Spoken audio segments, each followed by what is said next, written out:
حویلی کے بھاری بھرکم دروازے کھلے تو چودھری حنان خان کی سیاہ لینڈ کروزر پورے جاہو جلال کے ساتھ باہر نکلی۔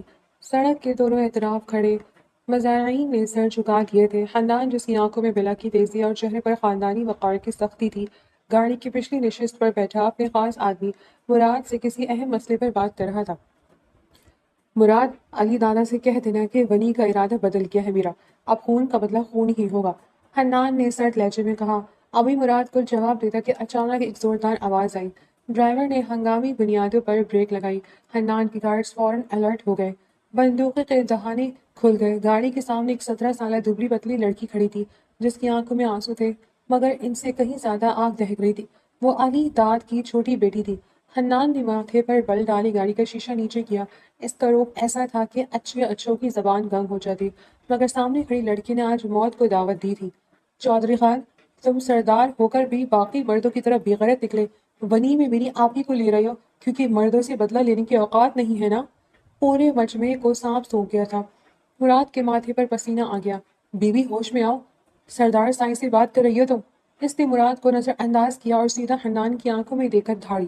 جس نے جرم کیا اس کے ہاتھ کاٹو، مرد بنو، عورتوں کے پیچھے چھپنا سرداروں کو زیب نہیں دیتا۔ حنان نے ایک لفظ نہ بولا، بس اپنی گہری نظروں سے اسے دیکھتا رہا۔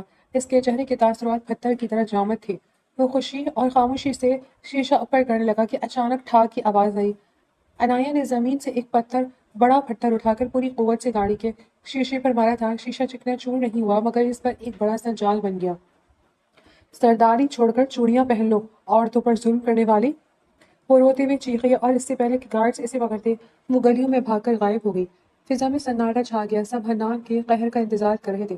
حنان آہستہ سے گاڑی سے باہر نکلا، شیشے پر پڑے نشان کو چھوا اور پھر دور جاتی اس لڑکی کے نقش قدم کو دیکھا۔ اس کی مٹھی بھنجی ہوئی تھی، مگر لبوں پر ایک ایسی مسکراہٹ آئی جو فتح کی نہیں، کسی بڑی تلاش کے ختم ہونے کی تھی۔ سردار سائیں، اس لڑکی کی یہ ہمت! میں ابھی جا کر اسے اور اس کے باپ کو… مراد نے غصے سے کہا۔ رک جاؤ مراد! حنان کی گرجدار آواز گونجی۔ وہ دوبارہ گاڑی میں بیٹھتے ہوئے بولا، جلگہ بٹھاؤ ابھی، اور علی داد سے کہو آج ہی ونی میں اپنی بیٹی دے، پر بڑی والی نہیں، چھوٹی والی۔ مراد حیرت سے بت بن گیا۔ سردار سائیں، یہ آپ تو ونی لینے کا ارادہ بدل چکے تھے، پھر اچانک یہ چھوٹی لڑکی کیوں؟ وہ تو زبان دراز ہے، اسے سنبھالنا مشکل ہوگا۔ حنان نے گاڑی کے ٹوٹے ہوئے شیشے سے باہر دیکھتے ہوئے گہرا سانس لیا اور مسکرایا۔ شیرنی کو سنبھالا نہیں جاتا مراد، اس کے ساتھ جیا جاتا ہے۔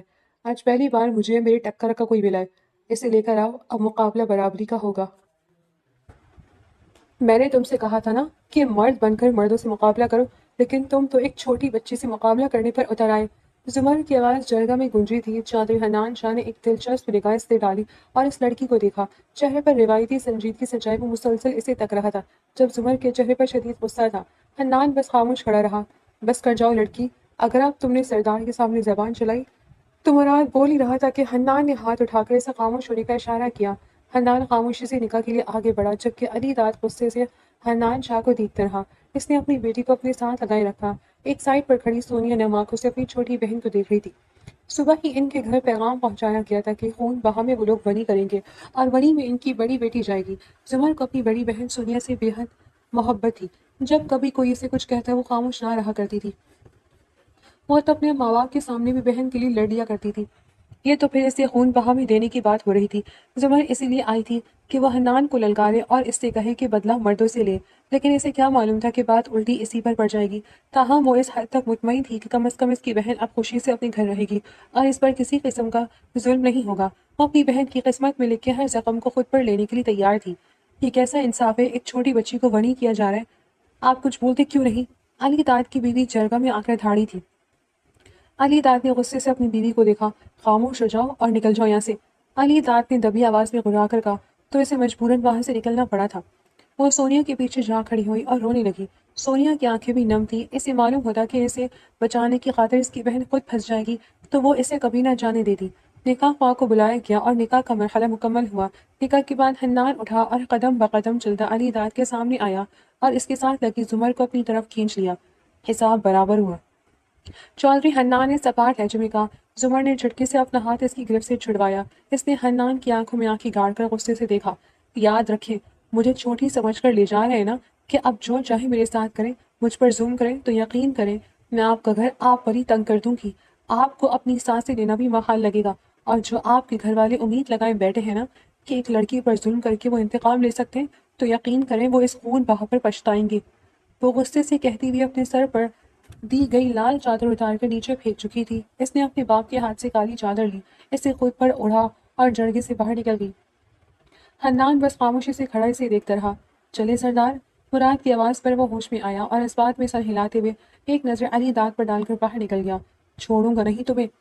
علی داد غصے سے دھاڑا، جبکہ جرگے میں بیٹھے لوگ آہستہ آہستہ جانے لگے۔ زمر روپ سے چلتی ہوئی گاڑی کے پاس آ کر کھڑی ہوئی۔ اس نے پاس کھڑے گارڈز کو دیکھا۔ دروازہ کھولو، وہ گرجی۔ گارڈ نے پیچھے سے آتے حنان کا اشارہ دے کر خاموشی سے دروازہ کھول دیا۔ وہ گاڑی میں بیٹھی اور کھڑکی سے باہر دیکھنے لگی۔ حنان نے اس کے برابر نشست سنبھالی اور موبائل نکال کر اس میں مگن ہو گیا۔ پورا راستہ خاموشی سے کٹ گیا۔ نہ حنان نے اسے بلانے کی کوشش کی، نہ زمر نے بات کرنے کی۔ جیسے ہی حویلی کے باہر گاڑی روکی، گارڈ نے آگے بڑھ کر حنان اور زمر دونوں کے لیے دروازہ کھولا۔ زمر نے باہر نکل کر ایک نظر اس عظیم الشان حویلی پر ڈالی۔ اندر داخل ہوتے ہی بہت سی حسرت بھری نگاہیں اس پر جم گئی۔ حنان شاہ کی زندگی میں جس مقام پر وہ تھی، وہ بہت سی لڑکیوں کی خواہش تھی، مگر حنان نے ہمیشہ سب کو رد کر دیا تھا۔ حنان کی ماں روتی ہوئی آ کر اس کے سینے سے لگ گئی۔ تمہیں ونی نہیں لینی چاہیے تھی، خون کے بدلے خون ہی چاہیے تھا، وہ حنان کے ساتھ کھڑی اس چھوٹی سی لڑکی کو دیکھ کر بولی۔ حنان نے محبت سے اپنی ماں کے چہرے کو ہاتھوں کے پیالے میں لیا اور انگوٹھے سے ان کے آنسو صاف کیے۔ ماں جی، فیصلہ ہو چکا ہے۔ اس نے ماں کو گلے لگایا تو وہ پھوٹ پھوٹ کر رو دی۔ حنان شاہ کے چھوٹے بھائی اسماعیل چودھری کو علی داد نے قتل کیا تھا۔ قتل کی اصل وجہ اپنے سامنے نہیں آئی تھی، مگر حنان جانتا تھا کہ علی داد نے کوئی سازش رچی ہے اور وہ جلد اسے منظر عام پر لانا چاہتا تھا۔ وہ ونی تو چاہتا ہی نہیں تھا، لیکن آج اچانک جب یہ لڑکی اس کے سامنے آئی تو وہ اپنا ارادہ بدل چکا تھا۔ میں اپنے کمرے میں جا رہا ہوں۔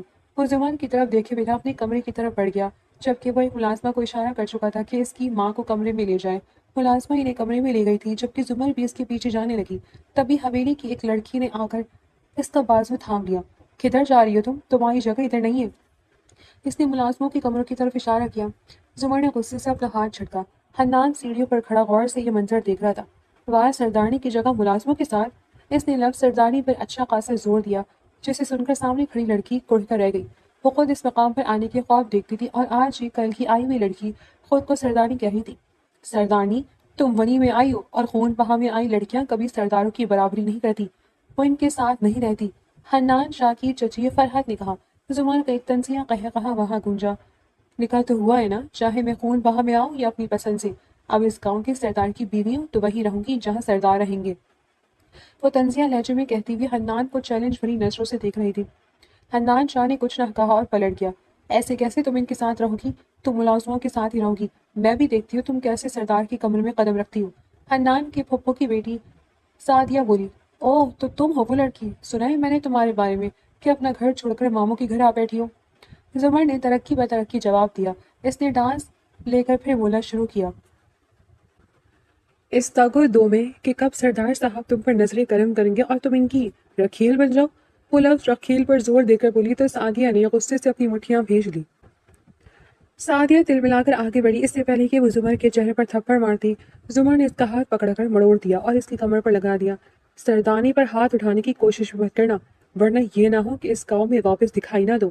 یقین کرو اگر میں فیصلہ کرنے پر آئی نا تو تم اس گاؤں میں تو کیا اس دنیا میں بھی نہیں دکھاؤ گی۔ وہ غصے سے اسے خود سے دور جھڑکتی وہاں کھڑے ہر فرد پر ایک نظر ڈال کر قدم اٹھا دی حنان شاہ کے پیچھے ہی چلی گئی۔ زمر جیسے ہی کمرے میں داخل ہوئی تو حنان شاہ واش روم میں تھا۔ وہ بیڈ پر بیٹھ کر اس کے باہر آنے کا انتظار کرنے لگی۔ جیسے ہی وہ باہر آیا، زمر اٹھ کر اس کے سامنے کھڑی ہو گئی۔ مجھے میری ضرورت کا سامان یہاں چاہیے، وہ جس دیدہ دلیری سے بولی تھی۔ ایک پل کے لیے حنان بھی حیران ہوا۔ وہ انسان جس کے سامنے لوگ بولنے سے ڈرا کرتے تھے، یہ لڑکی اسی کے سامنے آ کر بار بار اسے چیلنج کری تھی۔ تم یہاں خوشی سے نہیں آئی؟ حنان الٹے قدموں اس کی طرف بڑھتے ہوئے بولا۔ تمہیں خون بہا میں لایا گیا ہے، کیا تمہیں لگتا ہے کہ تمہارے کہنے پر تمہیں ایک سردارنی کی طرح رکھا جائے گا؟ تمہارے کہنے سے تم سردارنی نہیں بن جاؤ گی، اور آپ کے انکار کرنے سے میں جس عہدے پر ہوں وہ مجھ سے چھین نہیں لیا جائے گا۔ وہ اس کا دو بدو جواب دے کر اسے خاموش رہنے پر مجبور کر گئی۔ حنان جیسی ہی خاموش ہوا، اس کے چہرے پر ایک طنزیہ مسکراہٹ آئی۔ ٹھیک ہے، نہ منگوا کر دے میری ضرورت کا سامان، جب تک میرا سامان نہیں آتا آپ کی ہر چیز ویسی بھی تو میری ہی ہے۔ وہ یہ کہہ کر حنان کی الماری کی طرف بڑھی اور اس میں سے ایک ڈھیلا سا کرتا نکال کر واش روم میں بند ہو گئی۔ پیچھے حنان نے اپنے ہاتھ کی مٹھی بنا کر لبوں پر رکھی اور نفی میں سر ہلاتے ہوئے کمرے سے باہر نکل گیا۔ حنان، تم نے اس لڑکی کی دیدہ دلیری دیکھی؟ وہ کس طریقے سے ہم سے بات کر کے گئی ہے؟ آخر تم اتنے خاموش کیوں ہو؟ حنان ڈائننگ ہال میں بیٹھا تھا جب سعدیہ نے وہاں آ کر دہائی دی. اسے کیسے رکھا ہے اچھے طریقے سے جانتا ہوں، لہٰذا تم اپنا سامان پیک کرو اور اپنے گھر جاؤ. میں نہیں چاہتا کہ حویلی میں کسی بھی قسم کا تماشا ہو. حنان نے سبار لہجے میں جواب دیا. تم ہمیں یہاں سے جانے کے لیے بول رہی ہو؟ تم اس لڑکی کو کیوں نہیں کچھ کہتے؟ اس لڑکی کا کیا کرنا ہے وہ میں اچھی طریقے سے جانتا ہوں سعدیہ، لیکن فی الحال تو وہ بول ہی رہا تھا کہ حویلی میں فرخندہ داخل ہوئی. وہ بہت تیز آواز میں بین کرتی ہوئی آ رہی تھی. حنان شاہ کی والدہ جو پہلی غمزدہ تھی اپنی نند کی پکار سن کر کمرے سے باہر نکل آئی. اپنی نند کو سامنے دیکھ کر وہ ان کے سینے سے لگ گئی اور رونے لگی. فرخندہ پھپھو ایسی رو رہی تھی جیسے حنان کا بھائی اسماعیل نہیں بلکہ سعدیہ کا سگا بھائی اس دنیا سے رخصت ہوا ہو. حنان نے اپنے لب بھیجے اور اپنی ماں کی طرف بڑھا. ماما. اس نے پکارا تو اس کی ماں اپنی نند سے دور ہو کر بیٹے کے سینے سے لگ گئی، جبکہ دوسری طرف اس کی پھپھو اس کے کندھے پر آ گری. حنان نے بہت مشکل سے اپنا غصہ ضبط کیا اور اپنی پھپھو کے کندھے پر ہاتھ رکھ کر انہیں تھپکایا اور اپنے ساتھ لے کمرے کی طرف بڑھ گیا. زمر کو حویلی میں آئے ہفتہ گزر چکا تھا، لیکن وہ حویلی میں یوں رہ رہی تھی جیسے وہ پسند کی شادی کر کے آئی ہو. وہ ملازموں پر اسی طریقے سے حکم چلاتی جس طریقے سے حنان چلایا کرتا تھا. حویلی کا کوئی بھی فرد اگر اس سے کچھ کہنے کی کوشش کرتا تو وہ اسے وہیں جھڑک دیا کرتی تھی. خود کو سمجھ کیا رکھا ہے تم نے؟ وہ حویلی کے باغیچے میں بڑے سکون سے فروٹ سے لطف اندوز ہو رہی تھی کہ سعدیہ کی آواز پر اس نے آنکھیں اٹھا کر اسے دیکھا. میرے ہاتھوں سے ذلیل ہونے کے لیے آئی ہو؟ وہ طنزیہ لہجے میں کہتی ہوئے اپنا ہاتھ جھاڑنے لگی. تم لڑکی خود کو سمجھتی کیا ہو؟ کیا تم اس حویلی کی سردارنی ہو؟ یاد رکھو تم خون بہا میں آئی ہو. سعدیہ غصے سے چیخی. واہ، یہ اچھا طریقہ ہے خود کو تسلی دینے کا. خیر افسوس تو مجھے اس بات پر ہے کہ جس سے تم لوگوں نے بے انتہا چاہا وہ انسان میرے پاس ہے. زمر نے اس کی دکھتی رگ پر ہاتھ رکھ دیا تھا. سعدیہ نے غصے سے اسے دیکھا اور اس کی طرف بڑھنے لگی تھی کہ زمر تھوڑا دور ہوئی اور اپنا پاؤں آگے کر دیا. سعدیہ خود کو سنبھال نہ پائی اور منہ کے بل زمین پر گری. لڑکی تمہاری اتنی ہمت! سعدیہ کے ساتھ کھڑی حنان کی چاچی کی بیٹی اس کی طرف بڑھی. اس سے پہلے کہ وہ زمر کو تھپڑ مارتی زمر پھر تھوڑی دور ہوئی اور اس کے گھٹنے پر پاؤں مار کر اسے بھی زمین پر گرا دیا. ہاں یہ طریقہ ٹھیک ہے، یوں ہی میرے سامنے رہا کرو، کیونکہ ایک سردارنی کے سامنے اسی طریقے سے جھکا جاتا ہے. اور اب حنان کے خواب دیکھنا چھوڑ دو کیونکہ وہ اب میرا ہے. وہ ایک ایک لفظ پر زور دے کر بولی. اوپر گیلری میں کھڑے حنان نے جب زمر کی منہ سے یہ سنا کہ وہ اس کا ہے تو اس کے دل نے ایک بیٹ مس کی تھی. اس نے اپنا نچلا لب دانتوں تلے دبایا. امپریسو انداز پسند آیا مجھے. وہ دلی دل میں داد دیے بغیر نہ رہ سکا. زمر نے ایک نظر اوپر کھڑے حنان پر ڈالی. وہ ہمیشہ اسے دیکھ لیا کرتی تھی، حالانکہ حنان ہمیشہ اس کی نظر سے چھپ کر کھڑا ہوتا تھا، لیکن وہ اسے پکڑ ہی لیتی تھی. حنان نے فوراً چہرے پر سنجیدگی سجائی اور واپس کمرے میں چلا گیا. برا تو بہت لگا ہوگا، آخر اس کی معشوقاؤں کو دھول چٹا دی. وہ یہ کہتی ہوئی حویلی کے اندر داخل ہوئی. لڑکی سنو. وہ جیسی اندر داخل ہوئی حنان کے پپو نے اسے پکارا. جی بولے. وہ تڑک کر بولی اور ان کے سامنے آ کھڑی. پپو جب سے آئی تھی حنان کا کان بھر رہی تھی تاکہ وہ زمر پر ہاتھ اٹھائے، مگر زمر ہمیشہ اپنا دفاع خود کر لیتی تھی. اسے کسی کے سہارے کی ضرورت نہ تھی. جاؤ میرے لیے چائے لے کر آؤ اور ساتھ میں کھانے کے لیے کچھ بھی لے آنا. حنان کی پپو نے حکم دیا. زمر نے اپنی آنکھیں سکیڑی. میں آپ کے لیے کھانا لے کر آؤں؟ وہ حیرت سے بڑبڑائی اور پھر خاموشی سے کچن کی طرف بڑھ گئی. پپو کو حیرت ہوئی کہ آخر اتنی آسانی سے مان کیسے گئی، ورنہ 2 دن سے وہ جب بھی کچھ کہتی تھی زمر ہمیشہ ان کے منہ پر جواب دے دیا کرتی تھی. تھوڑی دیر بعد وہ سر پر نفاست سے دوپٹہ لیے روایتی لڑکیوں کی طرح ہاتھ میں چائے لے آئی. حنان کمرے سے نکلا تو اسے دیکھ کر ٹھٹک گیا. اس سے پہلے کہ اس کی پپو چائے پیتی حنان نے فوراً آگے بڑھ کر چائے کا کپ ان کے ہاتھ سے اچھال دیا. نہیں پئیں گی آپ؟ وہ غصے سے دھاڑا. کیا ملایا تم نے اس میں؟ حنان ان دونوں میں اتنا تو جان گیا تھا کہ یہ لڑکی بلا وجہ اتنی فرما بردار نہیں ہو سکتی. وہ کیا ہے نا آپ کی پپو کو میرے ہاتھ کا پکا کھانے کا بہت شوق ہے، تو میں نے سوچا کہ پہلی اور آخری دفعہ انہیں کھلا ہی دیا جائے. زیادہ کچھ نہیں، چائے بس میں نے چوہے مار والی دوا ملائی ہے، اگر یہ پی لیتی تو رفیق کے آلہ سے جا ملتی. زمر نے نہایت سکون سے بتایا. لڑکی تم پاگل ہو؟ حنان غصے سے دھاڑا. ہاں تو کیا آپ کی پپو پاگل نہیں ہے؟ وہ اس گھر کی سردارنی کو کام کہہ رہی ہیں. ٹھیک ہے میں کام کرنے کے لیے تیار ہوں، مجھے اعتراض نہیں، مگر ہاں جب میں کام کروں گی میرے ساتھ آپ کو بھی کام کرنا پڑے گا جس طریقے سے ملازم کرتے ہیں. پھپھو گھبرا کر بولی. تم پاگل ہو؟ چوہے مار دوائی؟ وہ یہ سوچ کر ہی کام گئی کہ اگر وہ چائے پی لیتی تو یقیناً اس دنیا سے رخصت ہو جاتی. پھپھو اگر آپ کا دوبارہ کچھ بھی کھانے کا من ہو تو مجھے بتا دیجیے گا.